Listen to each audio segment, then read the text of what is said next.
Hello and welcome.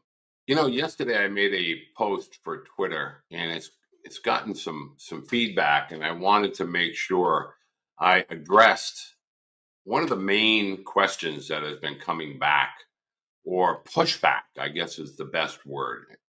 Yesterday I made a post talking about a lot of parents are being pre-programmed from a very young age, and the carrot that gets dangled is always about high school, college recruiting, and beyond. And I'm talking about ages 6 through 14. Now, topic number one, people are like, well, that's a big age group. Well, ages 6 through 14 is elementary school through your eighth grade year, for the most part, really your seventh grade year. And we're being pre-programmed, and we're talking about results or outcomes as opposed to practice habits, skill set development, and the priorities of being a kid, meaning enjoying the childhood, allowing for falling, failing, learning, struggling, allowing to learn about becoming competitive. Lessons are good, but lessons are not a total, complete solver to a problem. They help, but they are not a remedy. They are not a cure.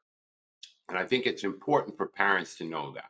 The biggest thing about my post yesterday was there is no such thing as a quick fix as it relates to youth baseball. Youth baseball is a whole collection of trials and tribulations, highs and lows. And within all of that, athletes begin to learn and identify who they are, who their competition is, what direction they're heading in, and what they need to do to get there. That was the whole point of my post. If we start to talk about high school and college with children that are 10, 11, 12, what if they don't live up to that? Have they failed in the eyes of their parents? Are they letting people down? We don't talk about the mental health component of youth athletes as far as expectations are concerned.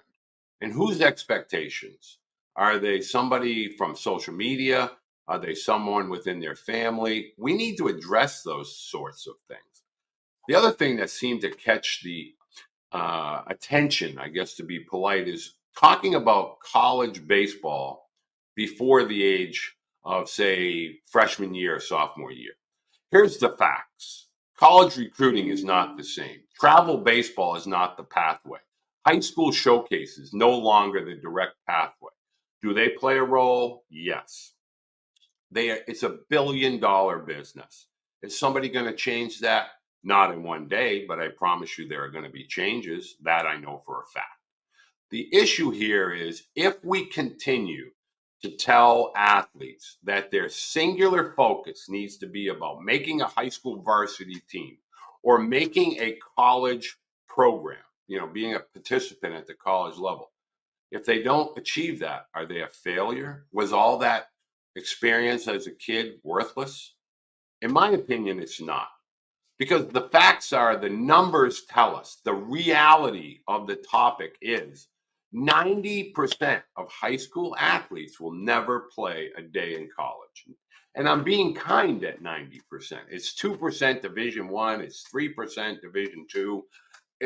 The changes at the collegiate level are driven by Major League Baseball. It's a business. It's a billion-dollar business, both MLB and college athletics. And it's only getting more zeros attached to it. We cannot make youth baseball and the participants of youth sports believe that the only outcome has to be college in order for them to have had a fun experience. We need to go and promote playing sports, participating in sports, not about who has the highest batting average, not about who won the most awards. The other part of this discussion is this. Because you want your child to be ultra competitive doesn't mean every other athlete has to think that way or play that way. The facts are every student athlete is driven by something different. Every student athlete may not be as competitive as your student athlete. The fact that your school programs aren't as competitive as other schools, that's not something that you can just wave a wand over. There are alternatives, and that is going to be a topic that I continue to discuss as the channel begins to grow. But understand this, it's a billion-dollar industry, and the it is youth sports. We as adults need to understand that sometimes children just look at youth sports as an outlet, as an activity to share and spend time with friends, to be competitive, but also to learn compromise, to be competitive and learn that their best may not always turn out to be what they had hoped. I'm not Pollyanna.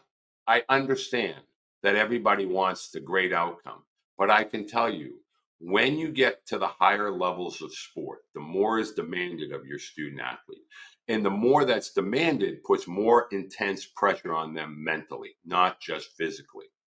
We as adults have to start to look as a collective whole by making sure we allow children to play a sport without having to worry about what lies ahead 5 to 10 years from now, without worry about accolades and all-stars and things like that. These are important topics that need to be discussed by adults with adults to help find middle ground or perhaps solutions. I hope that sheds some lights on the post that I had yesterday. And I would love for you to subscribe to the YouTube channel as well as to the Twitter channel. This is something I'm doing now full time, and I would love it if you would join me and really work towards a better product moving forward within youth sports. Thank you.